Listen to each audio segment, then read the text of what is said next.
ডালের তো আমরা বিভিন্নভাবে রেসিপি খেয়েছি, তবে আজকে আমি আপনাদের সঙ্গে শেয়ার করবো ডালের কোফতার রেসিপি, যেটা খেতে অসাধারণ, বানানো তেমনি সহজ, একবার বানালে বারবার খেতে চাইবেন। আসসালামু আলাইকুম, সবার স্বাগতম নতুন একটি ভিডিওতে। আমি এখানে মসুর ডাল নিয়েছি, খুব ভালো মতো লবণ এবং হলুদ দিয়ে ডালটা সেদ্ধ করে নিয়েছি। দেখুন ডালটা কতটা ভালোভাবে সেদ্ধ হয়েছে, ঠিক এভাবে আপনাদের সেদ্ধ করে নিতে হবে। এবার একটা চামচের সাহায্যে খুব ভালো মতো ডালটা ফেটিয়ে নিয়ে নেব। এভাবে করলে খুব কম সময়ে আপনাদের কোনো বাটাবাটি ঝামেলা ছেড়ে ডালের কোফতা রেডি হয়ে যাবে। এবার সেখানে আমি দিয়ে দিব একটা পেঁয়াজের কুচি, দিয়ে দিব কাঁচা লঙ্কা কুচি, দিয়ে দিব ধনে পাতা কুচি। এবার সেখানে আমি দিয়ে দিচ্ছি গোলমরিচ গুঁড়ো, দিয়ে দিব হলুদ গুঁড়ো, ধনে গুঁড়ো, দিয়ে দেবো খুবই সামান্য পরিমাণ জিরে গুঁড়ো, এখানে লঙ্কা গুঁড়ো দিয়ে দিলাম, গরম মশলা দিয়ে দেবো, স্বাদ অনুযায়ী লবণ দিয়ে খুব ভালো মতো মিশিয়ে নেব। তার আগে এখানে আমি দিয়ে দিচ্ছি 2 চামচ বেসন আর 1 চামচ চালের গুঁড়ো।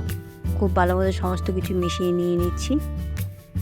ভালো মতো মিশিয়ে নিয়েছি। এবার এদিকে কড়াতে প্রথমে দিয়ে দেবো তেল। তেলের পরিমাণটা একটু বেশি পর্যায়ে দিতে হবে। তেলটা খুব ভালো মতো গরম করে এবার ডালগুলো হাত দিয়ে চ্যাপটা আকারে ভেজে নেব একে একে কোফতাগুলো।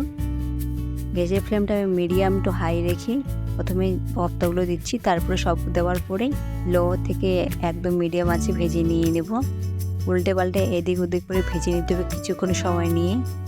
যখন পুরো দেখুন এবার কালারটা চেঞ্জ হয়ে আসবে, পুরো লাল হয়ে আসবে, তখন আমরা নামিয়ে নিয়ে নেব। এবার কড়া থেকে আমি তেল একদমই কমিয়ে দিয়েছি। সেখানে প্রথমে দিয়ে দেবো গোটা জিরে, দিয়ে দেবো তেজপাতা আর দারচিনি দুটো টুকরো দিয়ে দেবো। এবার সেখানে দিয়ে দেবো পেঁয়াজ কুচি আর কাঁচা লঙ্কা কুচি। কিছুক্ষণ ভালো মতো মিশিয়ে নিব সমস্ত কিছু। খুব ভালো মতো আমি কিছুক্ষণ এখানে মিশিয়ে নিয়েছি। এবার দিয়ে দিচ্ছি আদা রসুনের পেস্ট, সেটাও খুব ভালো মতো রসুনের কাঁচা গন্ধ কেটে যাওয়া পর্যন্ত মিশিয়ে নিয়ে নেব। দিয়ে দিলাম একটু হলুদ গুঁড়ো, খুব ভালো মতো সমস্ত মিশিয়ে নিয়েছি। এবার দিয়ে দিচ্ছি লঙ্কা গুঁড়ো, স্বাদ অনুযায়ী লবণ, ধনে গুঁড়ো আর জিরে গুঁড়ো, আর দিব জল। খুব ভালো মতো মশলাটা এবার কিছুক্ষণ কষিয়ে নিয়ে নিতে হবে। মোটামুটি আমি 1 মিনিট মতো মশলাটা খুব ভালো মতো কষিয়ে নিয়ে নিচ্ছি। এখানে মশলা আমার কষানো হয়ে গেছে। এবার দিয়ে দেবো কেটে রাখা আলু।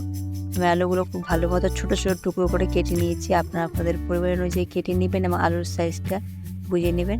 সমস্ত কিছু দিয়ে আমি আলুর সঙ্গে মশলাটা খুব ভালো মতো 1 থেকে 2 মিনিট কষিয়ে নিয়ে নেব। আলুটা খুব ভালো মতো কিন্তু কষিয়ে নিতে হবে মশলার সঙ্গে। আমার এখানে আলু কষানো হয়ে গেছে। এবার আলুটা বাকি সেদ্ধর জন্য দিয়ে দিব জল।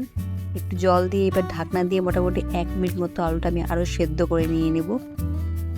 আলু খুব ভালো মতো আমার সেদ্ধ হয়েছে এবং দেখুন জলটা শুকিয়ে গেছে। আর একটু জল দিয়ে দেবো, দিয়ে এবার ভেজে রাখা কোফতাগুলো একে একে ছেড়ে দিয়ে দেবো। এবার এটা দিয়ে খুবই লো একদম আছে, মোটামুটি আমি এখানে আধা মিনিট মানে হাফ মিনিট মতো এটা রান্না করে নিয়ে নেবো ঢাকনা দিয়ে। ঢাকনা খুলে জাস্ট একটু গরম মশলা দিয়ে নামিয়ে নিয়ে নেব। এই রেসিপিটা আপনারা ভাত, পরোটা, রুটি যার সঙ্গে সার্ভ করুন না কেন, খেতে এতটাই অসাধারণ লাগে। বাড়িতে অবশ্যই একবার রেসিপিটা ট্রাই করে দেখবেন। ভিডিওটি ভালো লাগলে লাইক, কমেন্ট, শেয়ার করবেন। চ্যানেলটি সাবস্ক্রাইব করতে কিন্তু একদমই বলবেন না। ফেসবুক থেকে দেখে থাকলে ফলো করে দিয়ে দিবেন। আজকের মতো এখানেই দেখা হবে নতুন একটি ভিডিওতে। ভালো থাকবেন, সুস্থ থাকবেন।